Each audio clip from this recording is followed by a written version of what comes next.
consonancia con las bienaventuranzas de nuestro Señor Jesucristo en el corazón del Sermón del Monte, Mateo capítulo 5, capítulo 6, capítulo 7, las bienaventuranzas. La ubica, ¿cierto? Bienaventurados, y abre, o el primer peldaño para subir en este carácter de Cristo, porque las bienaventuranzas nos habla del carácter de Cristo, y al hablar del carácter de Cristo, estamos hablando del fruto del Espíritu, Gálatas 5, 22 en adelante, que se manifiesta en amor, gozo, paz, paciencia, benignidad, bondad, fe, mansedumbre, templanza. Es lo mismo, el carácter de Cristo y el fruto del Espíritu es lo mismo. Un hombre que es lleno del Espíritu Santo, una mujer que es llena del Espíritu Santo tiene que manifestar el fruto del Espíritu. O si no, algo malo está pasando. O se está engañando a sí mismo. Entonces, el primer peldaño en el Sermón del Monte, en las bienaventuranzas, es reconocer nuestra bancarrota espiritual. Bienaventurado el pobre, ¿cierto? Y no es el pobre monetariamente, no es el pobre mendigo, el pobre que no tiene dinero, sino que está hablando del pobre que reconoce su pobreza espiritual. El pobre que reconoce su bancarrota espiritual. Por eso que dice, bienaventurados los pobres en espíritu, porque de ellos es el reino de los cielos. Porque el que reconoce su bancarrota espiritual solamente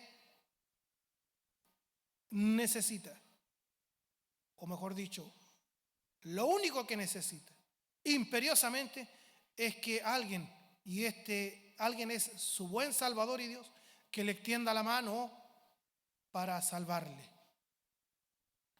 Entonces, queridos hermanos en el Señor, ya hemos pasado por el capítulo 9. Ustedes se habrán dado cuenta que vamos un poco para atrás y avanzamos. Hemos pasado por el capítulo 9, donde habla de una doctrina grande, maravillosa, que a algunos lo aturde, como es la soberanía de Dios. Él elige, escoge según el puro afecto de su voluntad, como dice Efesios capítulo 1. Él es el alfarero, el dueño, el arquitecto del universo, el creador de todas las cosas. Él, por Él y para Él son todas las cosas. Y como dice el verso 36 del capítulo 11 de Romanos, porque de Él y por Él y para Él son todas las cosas. A Él sea la gloria por los siglos. Amén. Y así Pablo termina su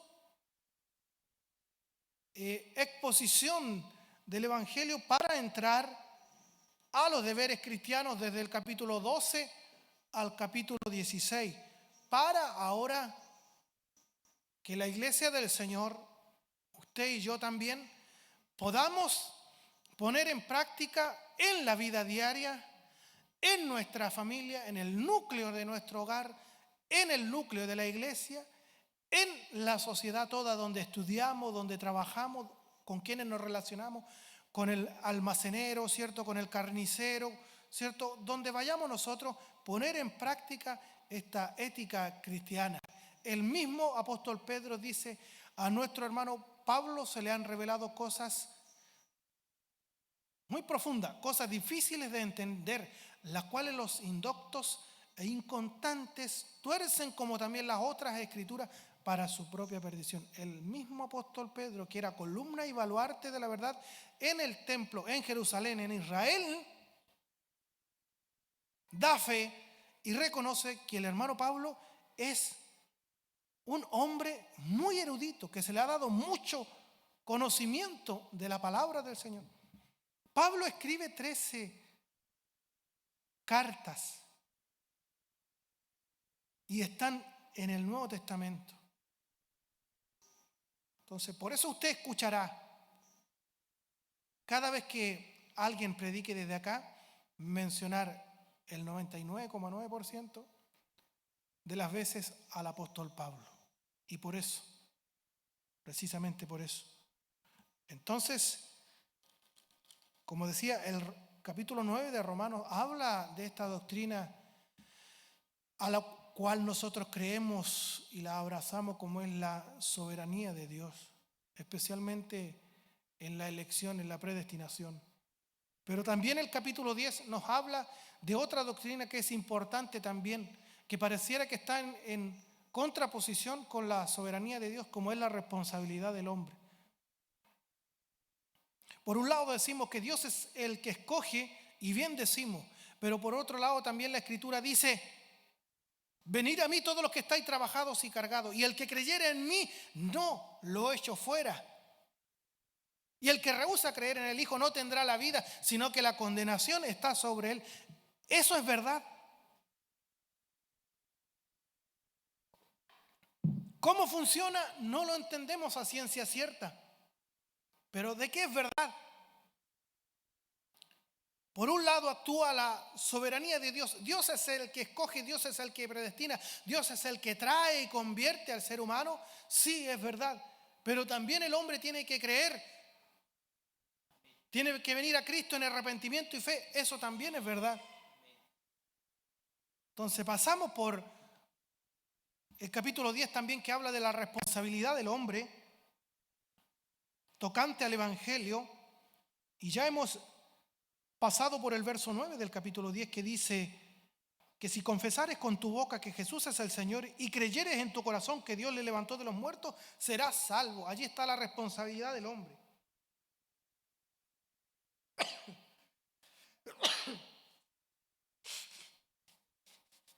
Dios manda, dice el apóstol Pedro, manda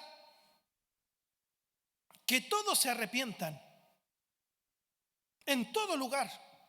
Esta es la orden, este es el mandato perentorio de nuestro Dios. Él manda que en todo lugar los hombres se arrepientan. Es la responsabilidad del hombre. Pero sabemos que el hombre está muerto en sus delitos y pecados. No está gravemente enfermo, como alguien dijo por ahí. No necesita o no necesitaba una enfermera el pecador, sino que necesitaba un poderoso Salvador, porque el hombre no está gravemente enfermo, sino que el hombre está muerto, lisa y llanamente muerto en sus delitos y pecados. Efesios capítulo 2. Entonces, ¿cómo puede venir a Cristo el hombre si está muerto en sus delitos y pecados? Y ya como hemos pasado por, hace varios tiempos, por Romanos capítulo 3, cuando dice, verso 10, como está escrito, no hay justo ni aun uno, verso 11, no hay quien entienda, no hay quien busque a Dios. Mire, mantengámonos 30 segundos ahí observando el verso 11. No hay quien entienda, no hay quien busque a Dios.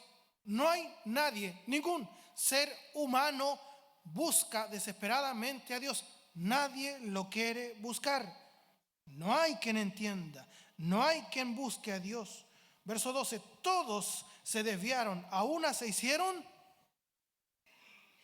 inútiles. No hay quien haga lo bueno. No hay ni siquiera uno. Entonces, ¿cómo se produce esto? Es que Dios tiene que despertar al hombre, darle vida, infundirle vida por un acto propio de él, como se dice en teología, monergista. Es él el que da vida al hombre a través de su Santo Espíritu, mediante la predicación del Evangelio. Nace a esta nueva vida espiritual y Dios, a través de su Santo Espíritu, le deposita la gracia y la fe. Y el hombre ahí recién comienza a actuar en libertad y usa esa fe que Dios le ha dado como don, porque la gracia La salvación y la fe es un regalo de parte de Dios. En esta responsabilidad del hombre, tanto de los judíos y de los gentiles, dice el verso 16 de Romanos 10, mas no todos obedecieron al evangelio. Pues Isaías dice, Señor, ¿quién ha creído a nuestro anuncio? Así que la fe es por el oír y el oír por la palabra de Dios. Así tiene que ser, así resulta. Esa es la fórmula dice, la fe viene por el oír y el oír por la palabra de Dios. Pero digo, ¿no han oído? Los judíos no han oído la palabra, no han oído el pregón del evangelio. Antes bien, por toda la tierra salió la voz de ellos, aludiendo al Salmo 19, en revelación general. Por todos lados ha salido la voz de ellos, aludiendo a la salida del sol. Donde había un judío, Dios se encargó de tener un profeta que les llevara la predicación del evangelio. No, ellos, por supuesto que escucharon. Hasta los fines de la tierra llegó su palabra. Verso 19, también digo, ¿no ha conocido esto Israel? Primeramente Moisés dice, yo os provocaré a celos con un pueblo que no es pueblo. Ahí estamos usted y yo. ¿No entendió el evangelio el pueblo de Israel? Claro que lo entendió, por eso que les dio celo. Lo entendieron. Por eso Isaías dice, yo os provocaré a celos con un pueblo que no es pueblo. Con pueblo insensato os provocaré a ira. E Isaías dice resueltamente, esto está en Isaías 65, del 1 al 5, Isaías dice resueltamente, fui hallado de los que no me buscaban. Ni usted ni yo buscábamos al Señor. Fui hallado de los que no me buscaban. Me manifesté a los que no preguntaban por mí. Esto es la predicación a los gentiles. Esta es la predicación. Pero acerca de Israel, ¿qué dice? Todo el día extendí mis manos a un pueblo rebelde y contradictor. Todo el día estiró o extendió su mano de amor, de misericordia a un pueblo rebelde y contradictor. Entonces la pregunta queda, ¿qué pasa con el pueblo de Israel entonces si Israel escucha el evangelio? No es que no hayan entendido, porque dice Dios, yo los voy a provocar a celos con un pueblo que no es pueblo, con pueblo insensato los voy a provocar. Entonces saltamos al verso 1 del capítulo 11. Digo pues, ¿ha desechado Dios a su pueblo? En ninguna manera. Cuando dice en ninguna manera, ya usted habrá comprobado en los capítulos anteriores de esta carta que el apóstol Pablo muchas veces usa esta frase, en ninguna manera. No, 1000 veces no. Que ni se nos ocurra pensar que Dios ha desechado a su pueblo.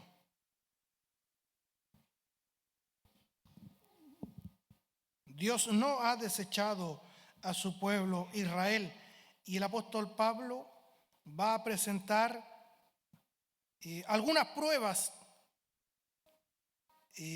a favor de que Israel no ha sido desechado por Dios. La primera prueba habla de él mismo. Aquí está en el verso 1. Digo pues, ¿ha desechado Dios a su pueblo? En ninguna manera, porque también yo soy israelita, dice Pablo, de la descendencia de Abraham, de la tribu de Benjamín. Pablo mismo se pone como ejemplo de que Dios no ha desechado a su pueblo. No lo ha desechado, porque yo mismo soy israelita, dice Pablo.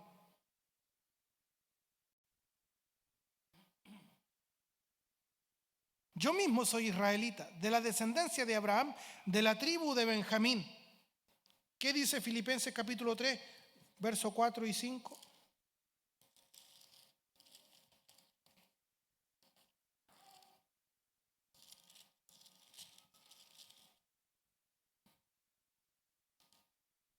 aunque yo tengo también de qué gloriarme, de qué confiar en la carne, dice Pablo. Si alguno piensa que tiene de qué confiar en la carne, yo más. ¿Tiene algo de qué confiar usted en su apellido? ¿En algo que estribe usted? Pablo dice, yo tengo más todavía de qué confiar en la carne.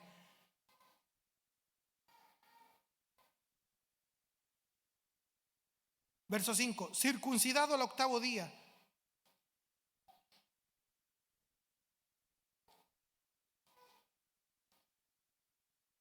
Del linaje de Israel, de la tribu de Benjamín. Y decir que era de la tribu de Benjamín estaba diciendo que era de lo más purito, de lo más puro de los judíos. Porque Benjamín es el hijo, o mejor dicho, el único hijo que le nace a Jacob en la tierra de Canaán. Dice, de ahí vengo yo, dice el apóstol Pablo. Si alguien tiene de qué gloriarse en la carne, sacar sus pergaminos, entonces, mire, yo soy descendiente de Abraham, de la tribu de Benjamín, circuncidado al 8º día. Ese era el día que tenía que llevar al bebé al sacerdote y circuncidar su prepucio, todo varón, al 8º día, porque hay una razón de ley de Dios y por una razón médica. ¿Qué más? Circuncidado al 8º día, del linaje de Israel, de la tribu de Benjamín, hebreo de hebreos, en cuanto a la ley, fariseo. El fariseo era un ejemplo. Si alguien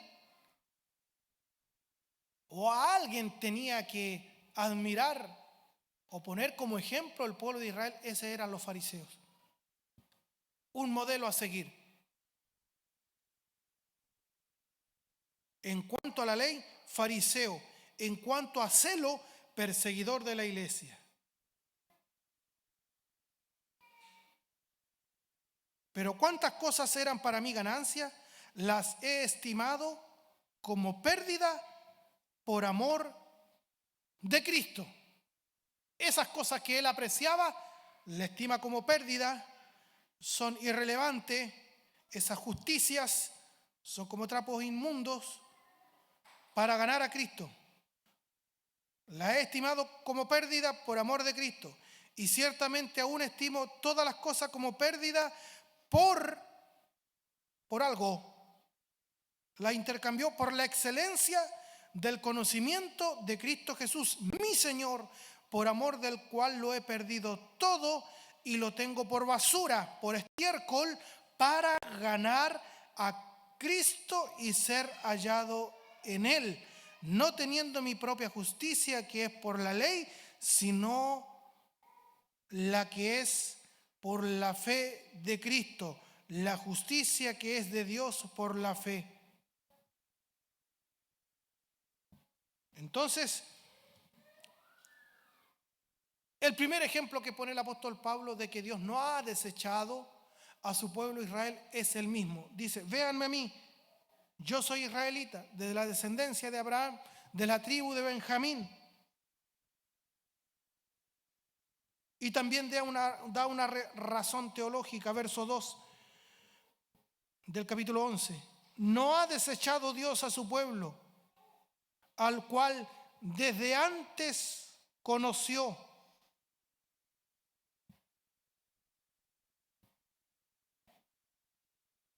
Dios no ha desechado a su pueblo. Y da una razón teológica. Dice, no ha desechado a su pueblo al que antes conoció. Y conocer, aquí en muchos pasajes, que involucran el Evangelio, conocer no es un conocimiento intelectual, sino que es un conocimiento de relación. Y voy más allá todavía. Conocer acá es amar. Cuando Dios le dice a Israel, a ti solamente Israel o Jacob te he conocido, no quiere decir que solamente conocía a Israel y a las demás naciones no las conocía Dios. Si Él conoce todas las cosas, Él es omnisciente, Él lo conoce todo. Él conocía a los filisteos, conocía a los cananeos, conocía a los amorreos, conocía a los egipcios, conocía a los faraones. Pero cuando dice, Israel, solamente a ti te he conocido, es un amor relacional, es una relación estrecha, es una relación de amor. Y por eso dice que Pablo dice que Dios no ha desechado a Israel, porque dice el verso 2, no ha desechado Dios a su pueblo, al cual desde antes conoció. Vayamos por favor a Romanos 8, 29. Aquí está, como se dice, la cadena de oro de la salvación. Porque a los que antes conoció, ese grupo acotado, Dios lo sabe. ¿Cómo no lo va a saber Dios si Él los predestinó, los escogió, los señaló desde antes de la fundación del mundo? Ese pueblo que es la iglesia, a la cual Dios le entregó, Dios el Padre le entrega a su Hijo muy amado, nuestro Señor Jesucristo, y Él viene a morir por ella para redimirlos. Ese pueblo que estaba señalado, predestinado, conocido por Dios desde antes de la fundación del mundo, es un número acotado. Dios sabe cuántos son. Y ese pueblo está compuesto de judíos y gentiles. Como dice Efesios, Dios, Cristo, ha derribado la pared intermedia de división. Y ya no hay judío ni griego, sino que de los dos ha hecho un solo pueblo. Entonces dice Romanos 8:29 que a los que antes conoció, y ese conocer es un conocimiento no intelectual o meramente intelectual, sino que es una relación mucho más profundo, es el amor de Dios. A los que antes conoció, los amó, también los predestinó para que fuesen hechos conformes a la imagen de su Hijo, para que Él sea el primogénito entre muchos hermanos. Y a los que antes predestinó, a estos también llamó. Y a los que llamó, a esos mismos, no a otros, a estos que llamó, a estos también justificó. Y a los que justificó, a estos también glorificó. O sea, parte con la eternidad pasada, pacto eterno de redención, Efesios capítulo 1 del 13 al 14. Un pacto intratrinitario entre Dios Padre, Dios Hijo y Dios Espíritu Santo. El hombre no tiene nada que ver ahí. Y entre la Trinidad, completos ellos en felicidad, en bienaventuranza, porque Dios no necesitaba al hombre. No es que tenía un pedacito vacío, Dios sí creó al hombre, no. Dios no nos necesitaba y no nos necesita para nada a nosotros. Dios nos forma para manifestar su amor en nosotros, para con nosotros. Entonces, cuando en la Trinidad de Dios hacen este pacto, Dios predestina un número de gente que todavía no existía. Obviamente no existía porque no existía tiempo, no existía universo, no existía oxígeno, no existía nada. Estaba Dios en la eternidad. Y Él como es el creador, dueño del universo, dueño de todas las cosas, Él es autosubsistente. Él no tiene una causa, Él es. Él nunca ha sido creado. Él es autosubsistente. Y antes de la fundación del mundo, Dios escoge. Dios predestina. Dios lo conoció a usted, hermano, y me conoció a mí, y Él nos conoció, y en ese amor eterno nos predestinó, nos señaló, nos escogió. Es un número determinado, acotado. Dios lo sabe. Determina ese número, esa cantidad. Los ama, los escoge, los predestina. ¿Cierto? ¿Qué más dice? Los llama, los justifica. Es el mismo número. No se le va a perder ninguno. Comienza con esa cantidad. Un número es X. Los ama, los llama, los predestina, los justifica. lo santifica y lo glorifica. No se va a perder ninguno.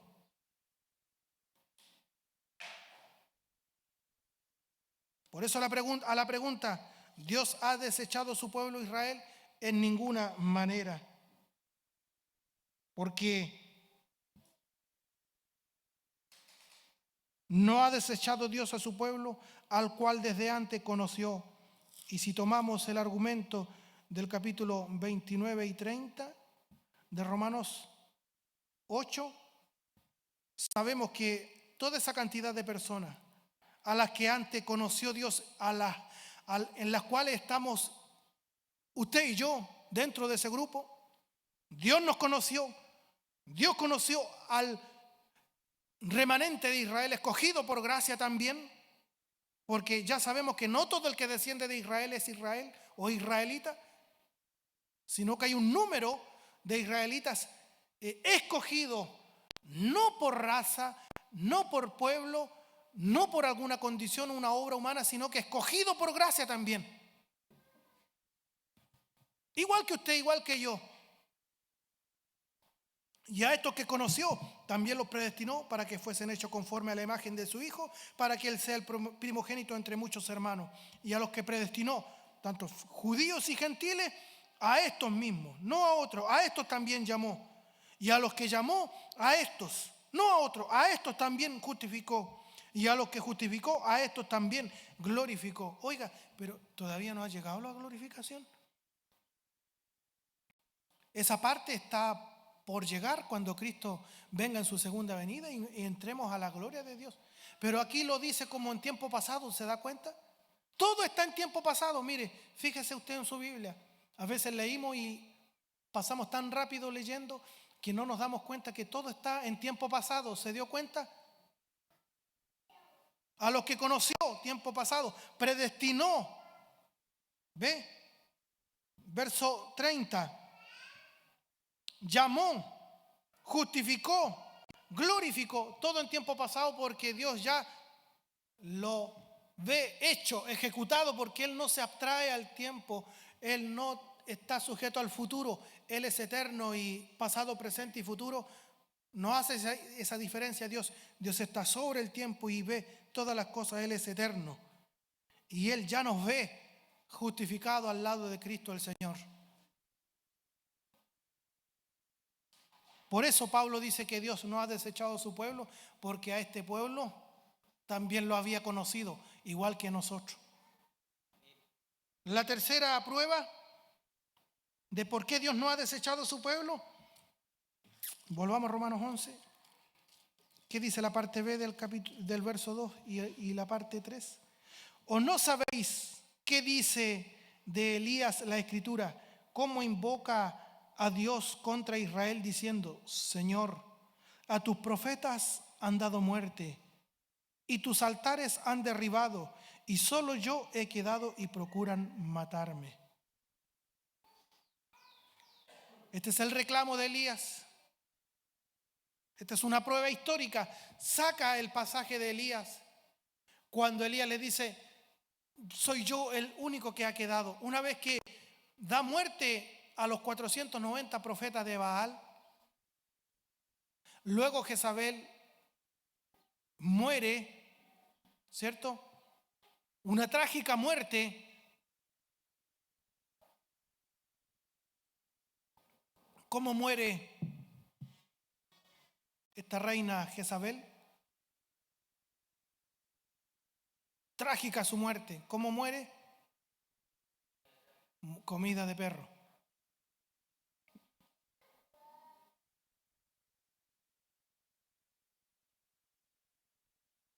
Verso 4. ¿Pero qué dice la divina respuesta? Elías, ¿tú crees que eres el último o el único? Después de darle muerte a los 490 profetas de Baal, los de Goya, en el certamen allí, los filisteos contra el pueblo de Israel. Y el profeta Elías le dice: ¿hasta cuándo claudicaréis entre dos pensamientos? Si Jehová es el Dios, seguidle. Si Baal es el Dios, id en pos de él.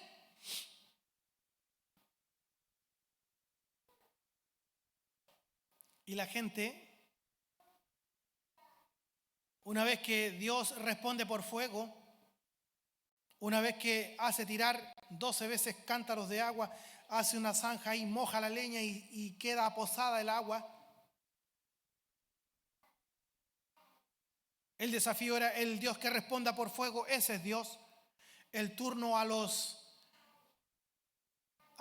profetas de Baal primero, y empezaron los profetas, los cantores, los danzarines, los saltadores allí, empezaron a saltar todo el día y comenzaron a hacer sacrificios, a rasgar sus cuerpos, a sangrar para que Baal les respondiera. Toda la mañana hasta el mediodía, y Baal no respondía, y el profeta Elías se reía de ellos. Le decían, toquen más fuerte, háblenle más fuerte, porque Dios a lo mejor está durmiendo, a lo mejor va de viaje, decía Elías. Creo yo, ya casi desmayando, la sangre chorreaba por los profetas, y los que estaban adorando al ídolo se rasgaban con cuchillos, etcétera. Chorreaba su sangre. Baal no respondió. En la tarde es el turno de Elías, y Elías no hace aspavientos, no hace una oración larga, sino que vea usted en la palabra del Señor, no vamos a ir ahí. Muchas de las referencias y textos que les doy yo es para que ustedes lo comprueben en sus casas. Dice la palabra del Señor que Elías oró una oración breve, pero muy sentida. Tenía mucha conexión el profeta con Dios, pero detrás de eso lo amparaba una vida acorde a lo que Dios manda. No es que vino a orar ahí esos 3 o 5 minutos, sino que detrás de él había una vida de oración. Dios mío, estoy aquí por tu voluntad, manda fuego del cielo para que este pueblo vea que tú eres el Dios de Israel. Termina de orar una oración breve y Dios responde por fuego. Dice que consumió el holocausto, lamió el agua. Y una vez de eso,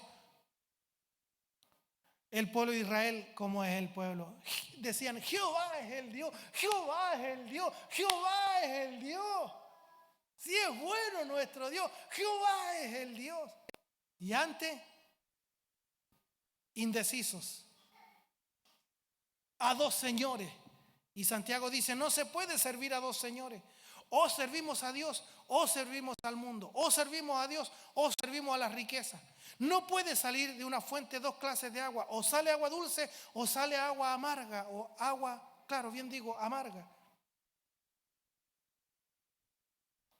Y una vez que se dan cuenta de que Dios responde por fuego, el pueblo todo, al unísono, Jehová es el Dios.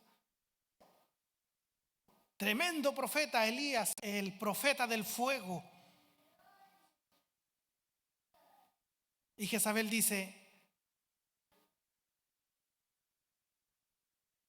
aún me hagan mis dioses y aún me añadan, era una frase que tenían en el Antiguo Testamento.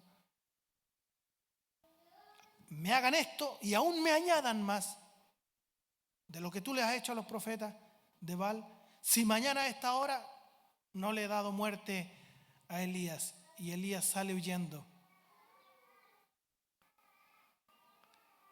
Todos podrían decir, el profeta Elías, después de darle muerte a 490 profetas de Baal, después de hacer descender fuego del cielo, después de eso tuvo miedo y le tuvo miedo a una mujer y salió huyendo.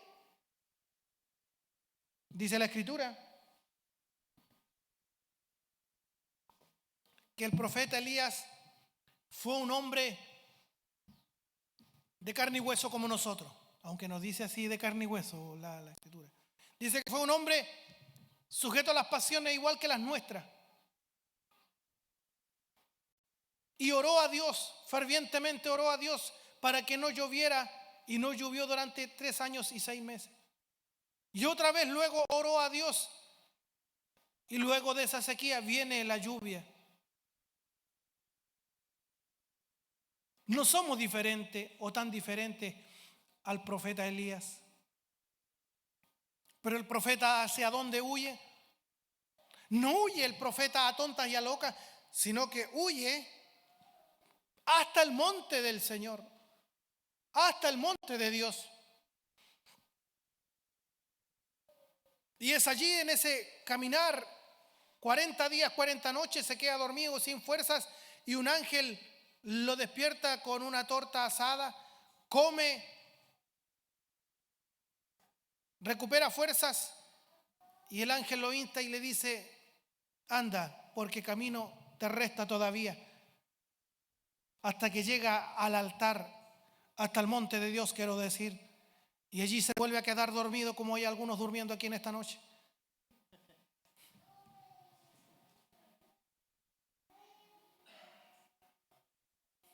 Por eso no tenemos cámara para allá.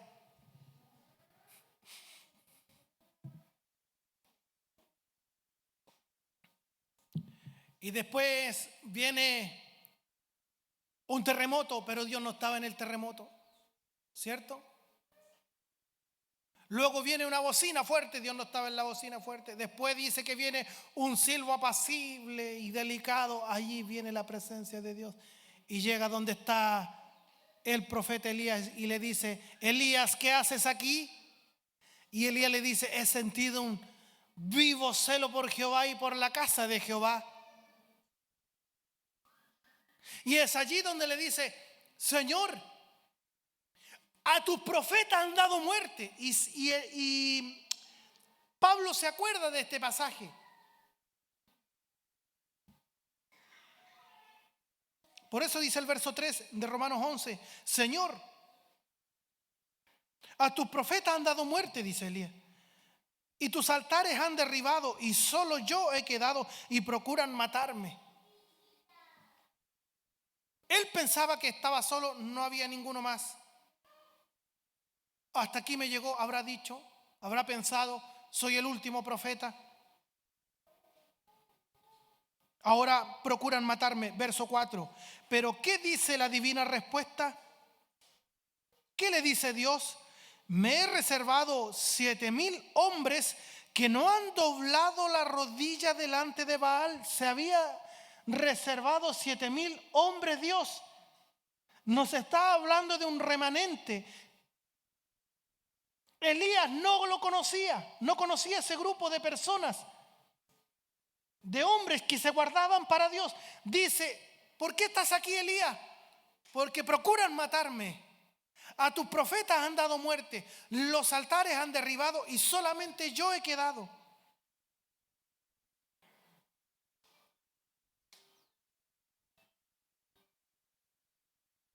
Solo yo he quedado.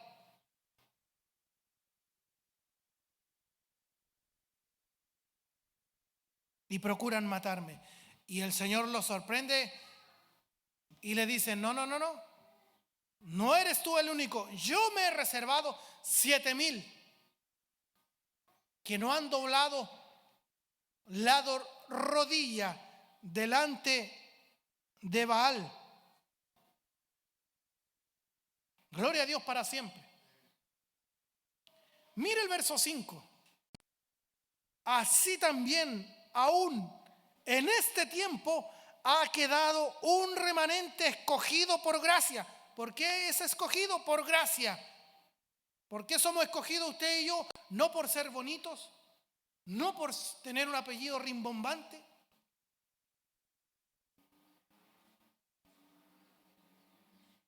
sino que somos escogidos según el puro afecto de su voluntad. No por haber previsto Dios que lo íbamos a elegir a Él, porque eso ya no tiene sustento bíblico, como lo hemos analizado latamente. Porque si decimos que Dios estaba previendo, la presencia de Dios estaba previendo que usted y yo íbamos a elegir a Cristo, lo íbamos a elegir a Él, y por eso Él nos elige a nosotros. En el fondo, Dios no está eligiendo nada. No está eligiendo nada. Se cae estos pasajes donde dice la Escritura que Él nos escogió, Él nos predestinó. Gloria a Dios para siempre.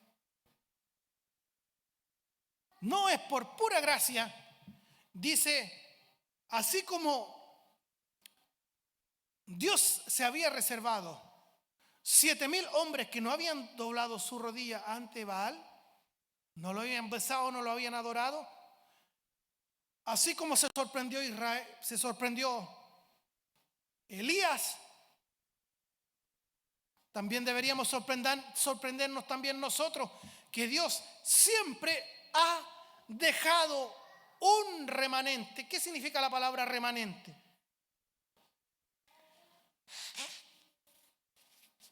Se usa en varias disciplinas la palabra remanente, ¿cierto? En contabilidad también hay algunos contadores acá, me podrán corroborar, ¿cierto? En contabilidad, bueno, los que son contadores están durmiendo, déjenlos que duerman. ¿Cierto? La palabra remanente, un resto, ¿cierto? Es un resto, un remanente, un resto. ¿Ya? Cuando le dicen a usted,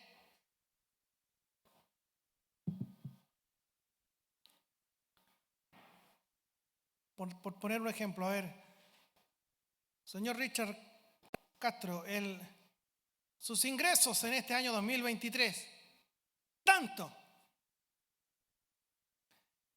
Y usted compró tanto de insumo,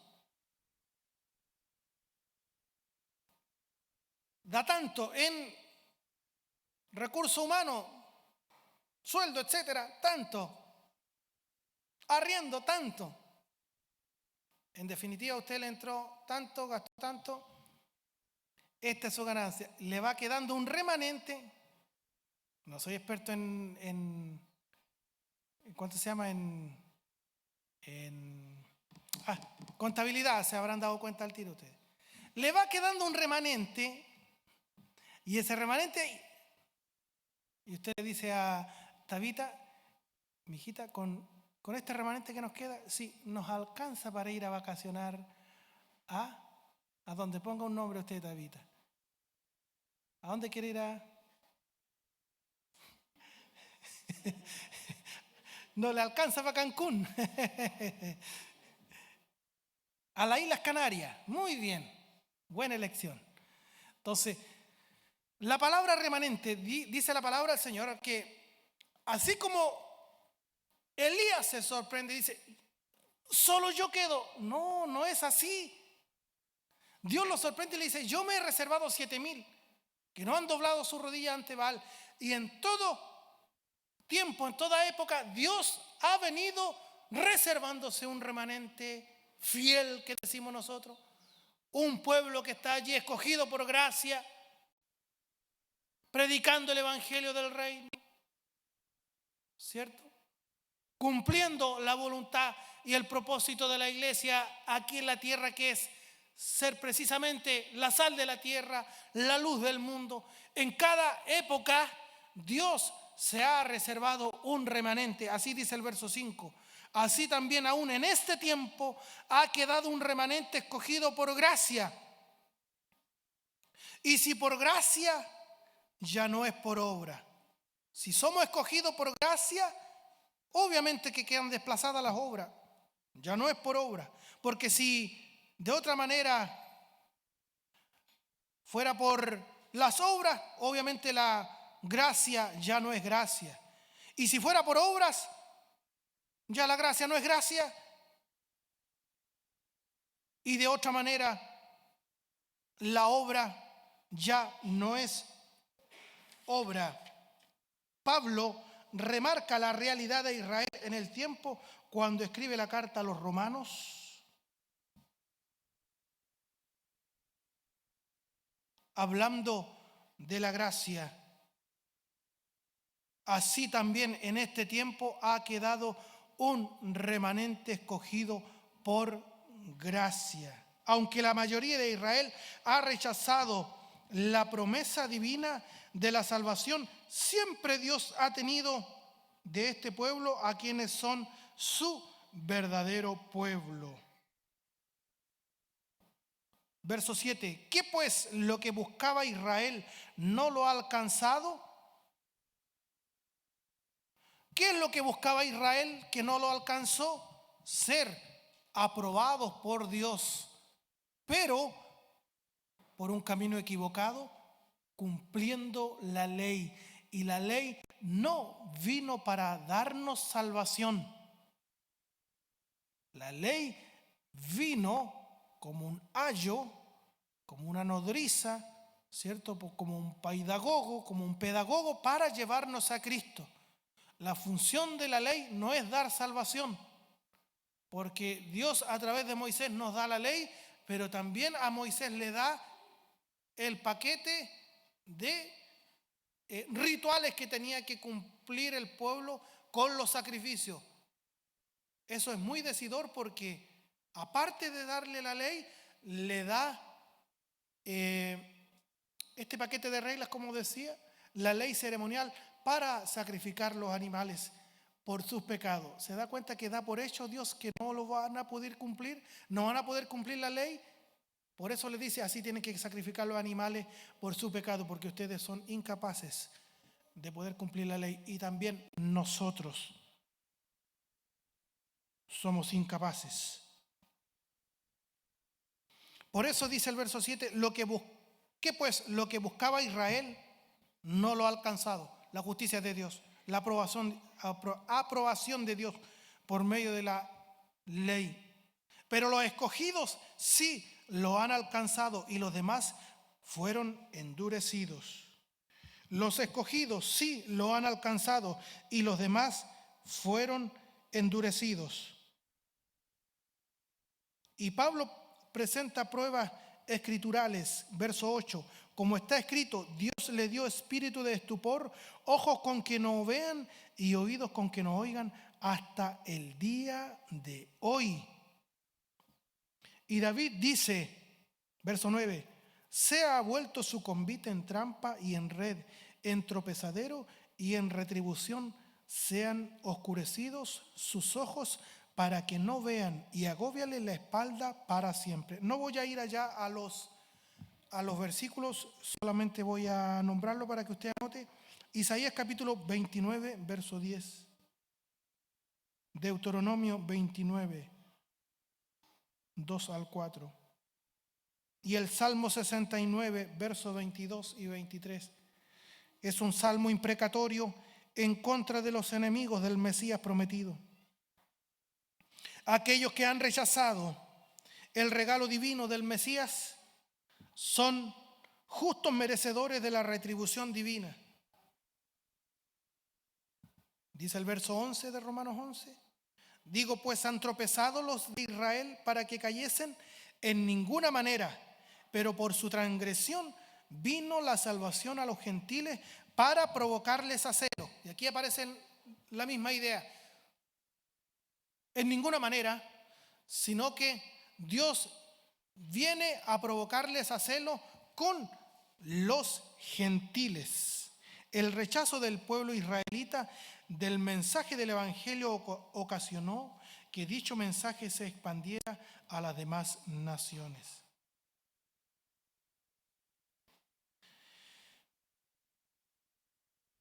Verso 13, porque a vosotros hablo gentiles, por cuanto yo soy apóstol a los gentiles, honro mi ministerio, por si en alguna manera pueda provocar a celos a los de mi sangre y hacer salvos a algunos de ellos. Porque si su exclusión es la reconciliación del mundo, ¿qué será su admisión sino vida de entre los muertos? El rechazo, del pueblo israelita al mensaje del Evangelio ocasionó que dicho mensaje se expandiera a las demás naciones. Como dice el Señor Jesucristo al principiar su ministerio en Mateo capítulo 10, versos 5 y 6.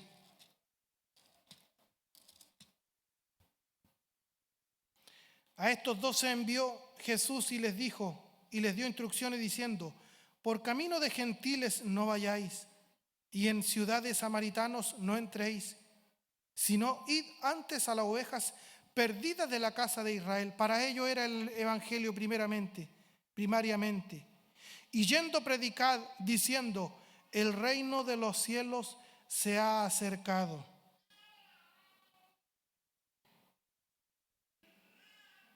Y en Mateo capítulo 21, 42 al 44,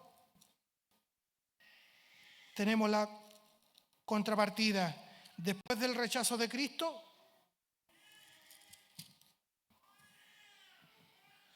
y Jesús les dijo, verso 42,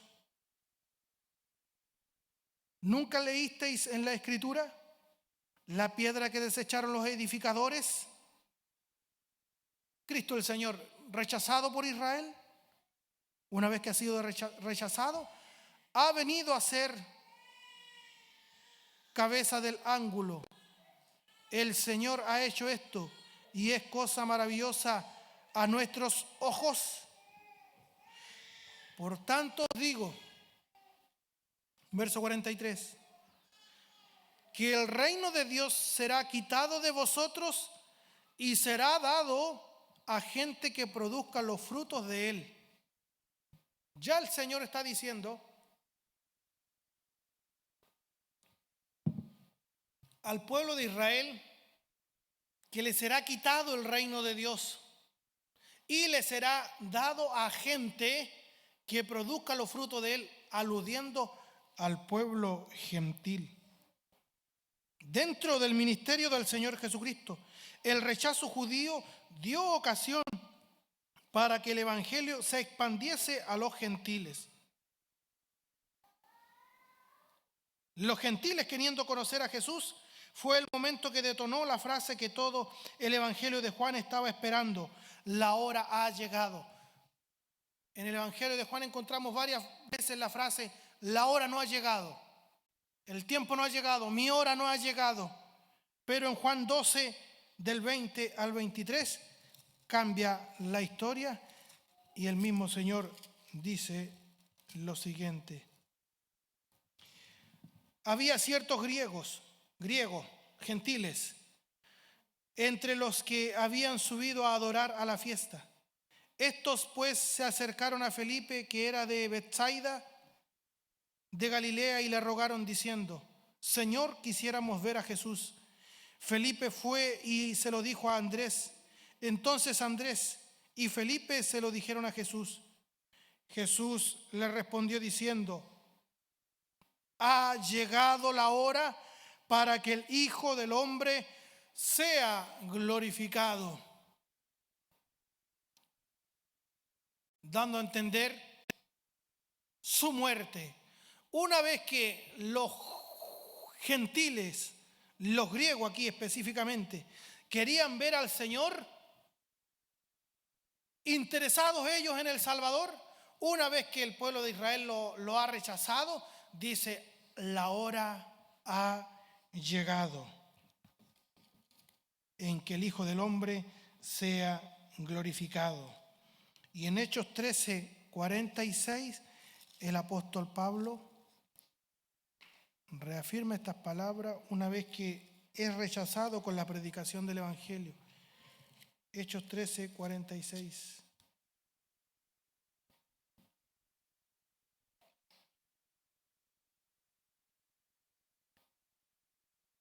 Tomo del 44. El siguiente día de reposo se juntó casi toda la ciudad para oír la palabra de Dios.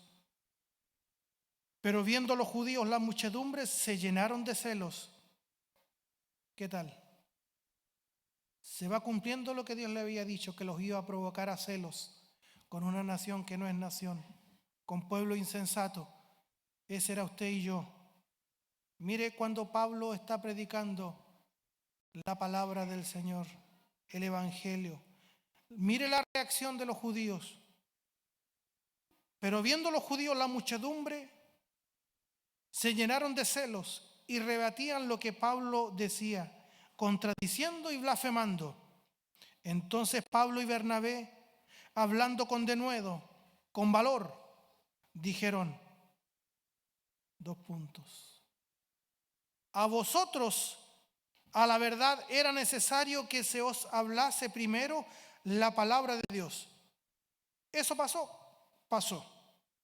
Mas puesto que la desecháis y no os juzgáis dignos de la vida eterna, he aquí nos volvemos a los gentiles, porque así nos ha mandado el Señor diciendo, te he puesto para luz de los gentiles, a fin de que seas para salvación hasta lo último de la tierra.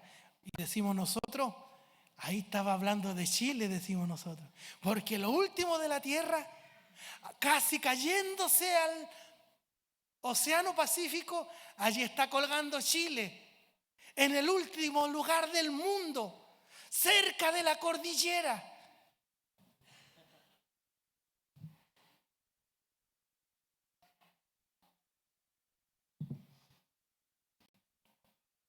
A fin de que seas para salvación hasta lo último de la tierra. Verso 48, los gentiles oyendo esto se regocijaban y glorificaban la palabra del Señor. Tal como se alegra y se regocija usted en esta noche y glorifican a Dios y al Dios de la palabra.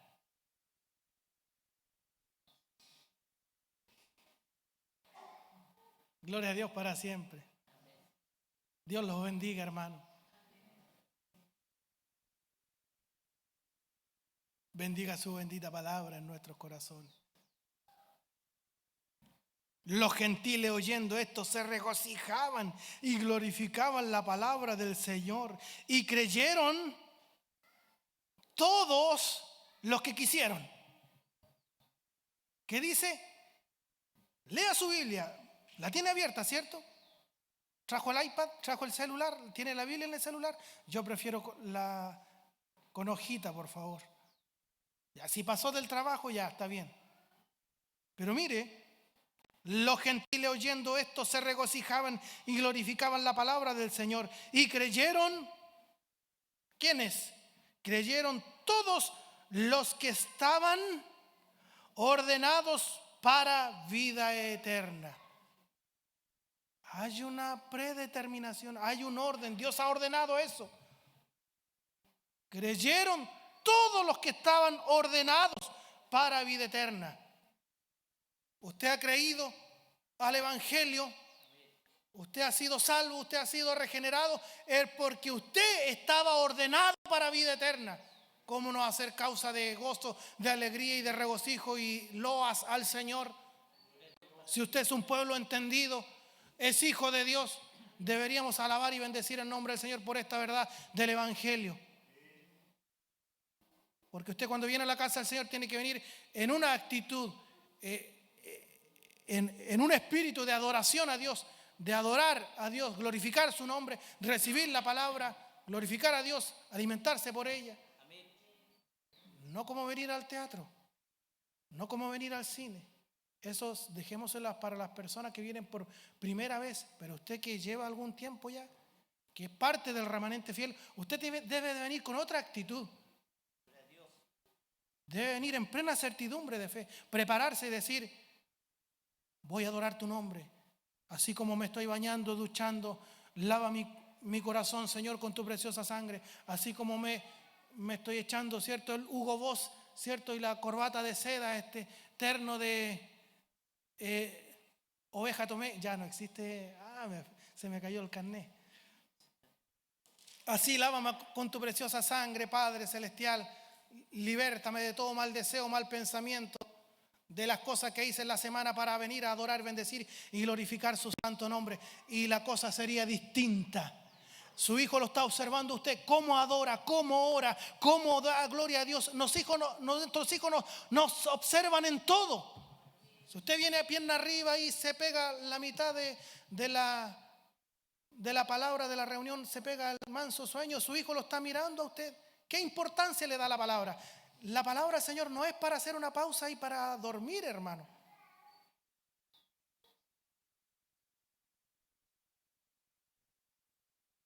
Gloria a Dios para siempre. Los gentiles oyendo esto se regocijaban, glorificaban la palabra del Señor. ¿Por qué? Porque escucharon que Pablo les dice a los judíos: para ustedes era primero esto, y ustedes lo rechazaron.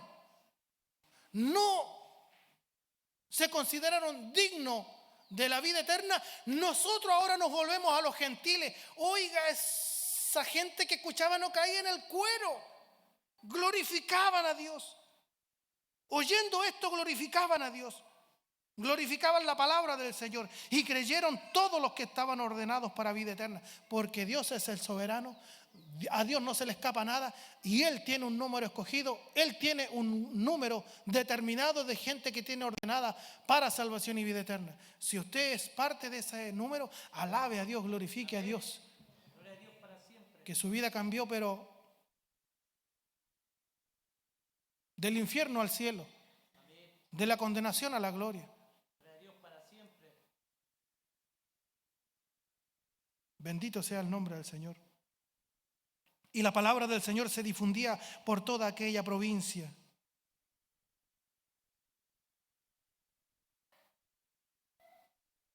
Pero los judíos instigaron a mujeres piadosas y distinguidas y a los principales de la ciudad, y levantaron persecución contra Pablo y Bernabé y los expulsaron de sus límites. Ellos entonces, sacudiendo contra ellos el polvo de sus pies, llegaron a Iconio, y los discípulos estaban llenos de gozo y del Espíritu Santo. Los discípulos estaban llenos de gozo y del Espíritu Santo, como están llenos de gozo ustedes en esta noche y están llenos del Espíritu Santo ustedes.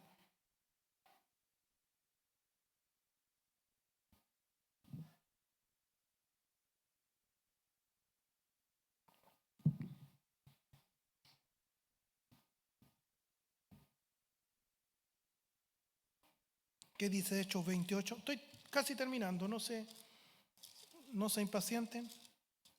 Si nos queda algo en el tintero, lo volvemos a retomar el domingo, no hay problema. Hechos 28, del 23 al 29. Terminando el libro histórico de Hechos 28, Pablo, predicando en Roma, cumpliendo lo que Dios le había dicho. Para esto lo había señalado, para esto lo había escogido, instrumento escogido me es este.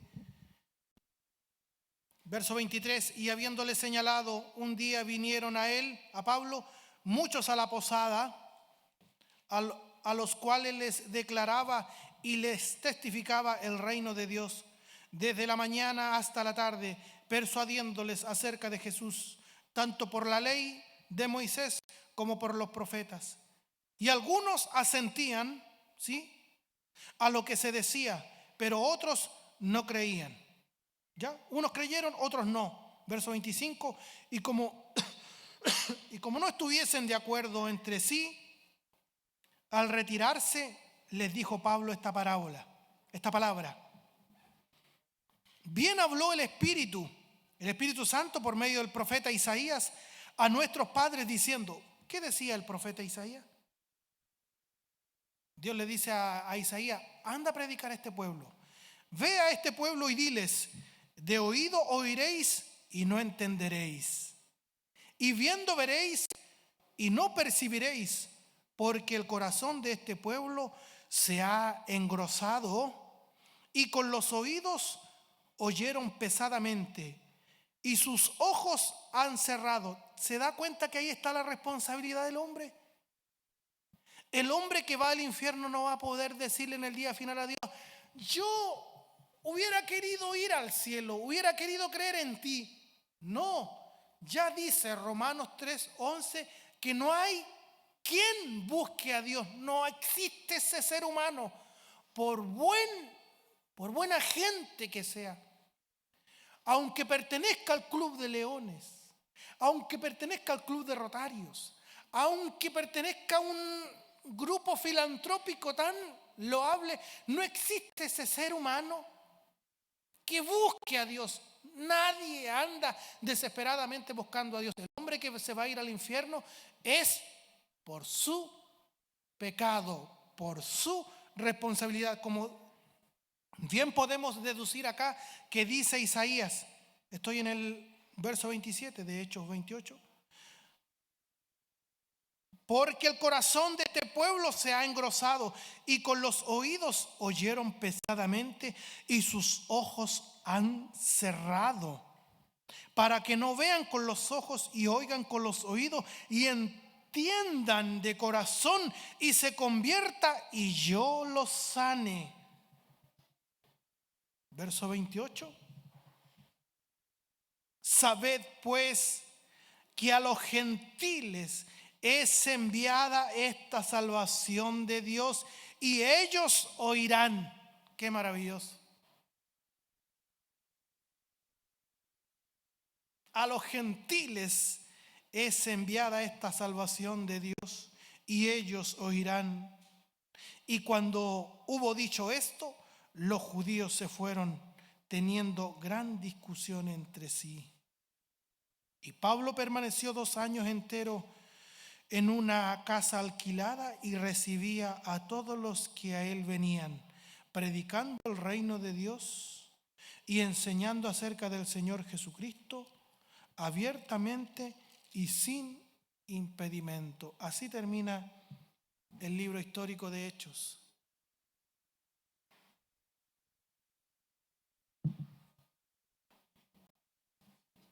Sabed pues que a los gentiles es enviada esta salvación y ellos oirán. Israel tropezó solo con el propósito de que cayesen. En ninguna manera. Pablo responde mostrando el propósito divino, que el mensaje llegase a las demás naciones. ¿Cuál es el propósito del rechazo del pueblo judío? Es que se abriera la predicación del evangelio a los gentiles. ¿Van a quedar tendidos siempre? Como dice la NBI, ¿ha tropezado Israel para no volver a levantarse ya nunca más? En ninguna manera. El propósito del rechazo del pueblo judío es la predicación a los gentiles. Y los celos es para que los impulse a querer venir a Cristo.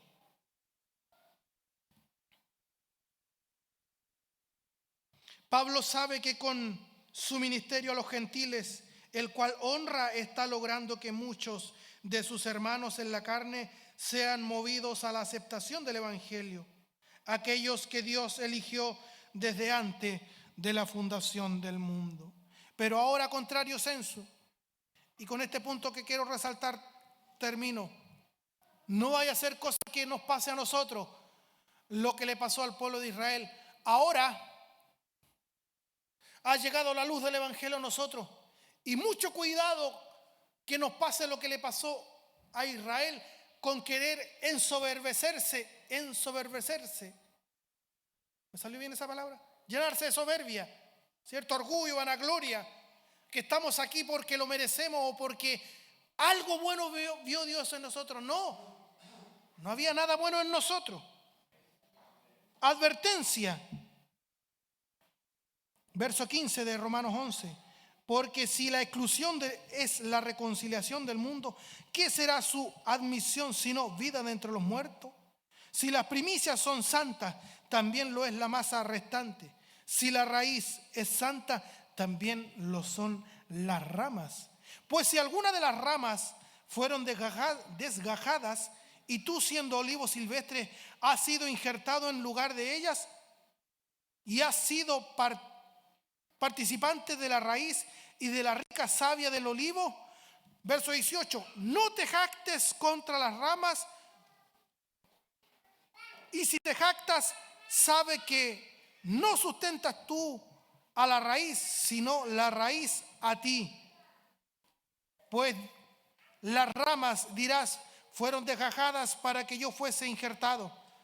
Bien, por su incredulidad fueron desgajadas, pero tú por la fe estás en pie. ¿Aparece ese versículo en su Biblia? Verso 20.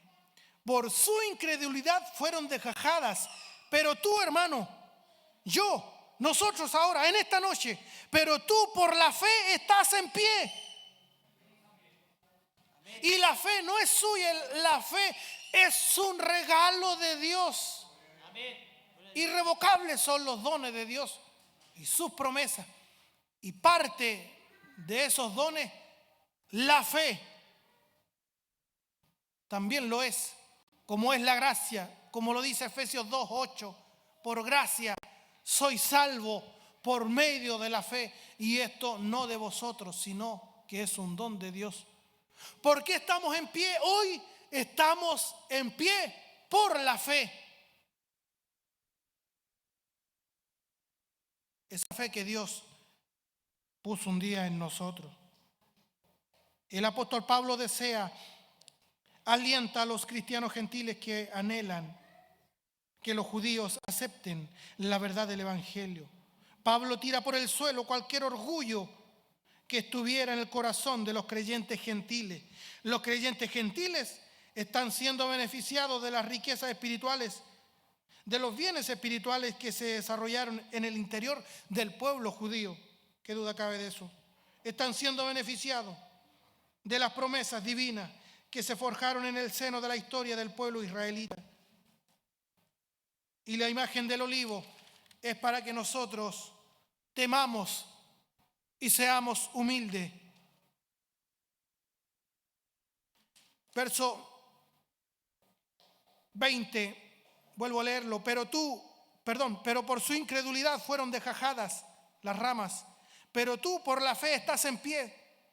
No te ensoberbezcas, sino teme, porque si Dios no perdonó a las ramas naturales, a ti tampoco te perdonará.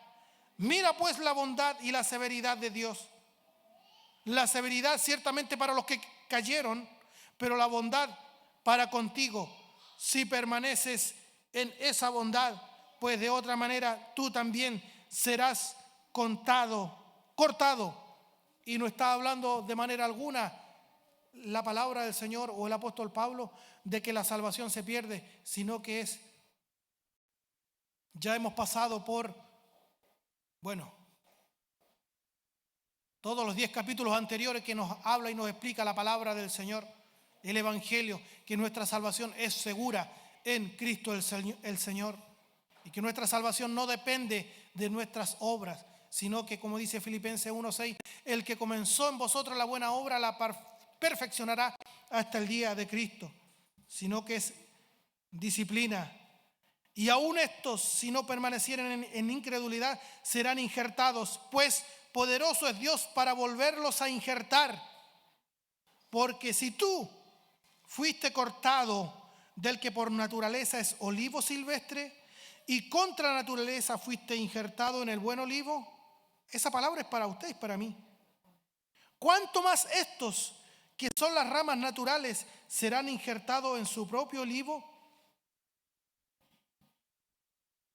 Porque no quiero, hermanos, que ignoréis este misterio, y este misterio lo hablaremos el próximo domingo, solamente dejarlo enunciado, para que no seáis arrogantes en cuanto a vosotros mismos, que ha acontecido a Israel endurecimiento en parte hasta que haya entrado la plenitud de los gentiles, y luego todo Israel será salvo. Gloria a Dios para siempre. Así como todo Israel de aquí a futuro será salvo, no es así, porque no todo el que desciende de Israel es israelita, solamente los que han sido escogidos por gracia, como usted y yo hemos sido escogidos por gracia. Volvamos al capítulo 3 de Romanos, un par de versículos y terminamos.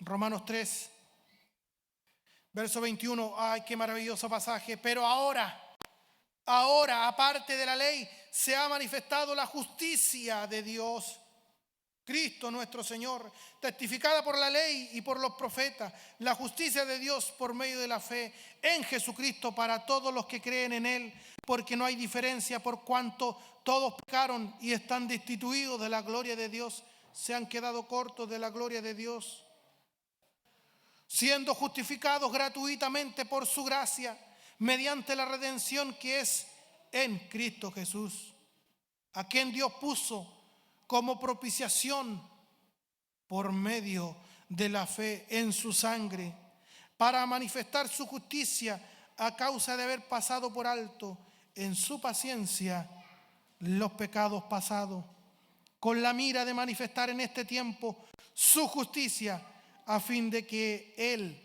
sea el justo y el que justifica al que es de la fe de Jesús.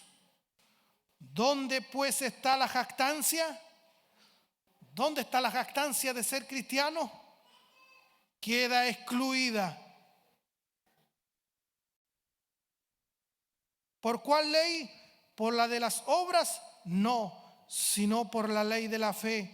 Concluimos pues que el hombre es justificado por la fe, sin las obras de la ley. ¿Dónde está la jactancia de ser cristiano?